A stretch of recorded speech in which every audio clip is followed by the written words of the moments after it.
Hello అందరికీ. అందరూ ఎలా ఉన్నారు? ఈరోజైతే సాటర్‌డే కదా! సో, ఈరోజు మార్నింగ్ అయితే నేను పప్పు, ఆనపకాయ చేశాను. సో, అది పెద్ద స్పెషల్ వంటకం కాదు కదా! అని నేనైతే వీడియో తీయలేదండి. కానీ ఇదైతే మాత్రం పక్కాగా స్పెషల్ వంటకమే. ఎందుకంటే ఇంట్లో మామిడికాయలున్నాయి.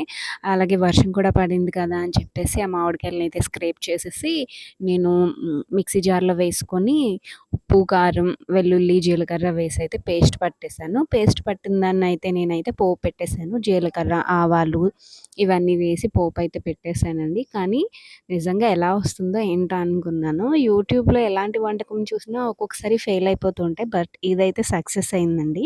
నోటికి పుల్ల పుల్లగా, కారం కారంగా భలే ఉందండి. ఈ పచ్చడైతే మీరందరూ కూడా తప్పకుండా ట్రై చేయాలి. నేను యూట్యూబ్‌లో చూసే ట్రై చేశాను. మీరు కూడా అలా ట్రై చేసి మీకెలా కుదిరిందో కామెంట్ సెక్షన్‌లో కామెంట్ చేయండి. అలాగే నా వీడియో గనుక నచ్చితే లైక్ చేయండి. నన్ను యూట్యూబ్‌లో, ఇన్‌స్టాలో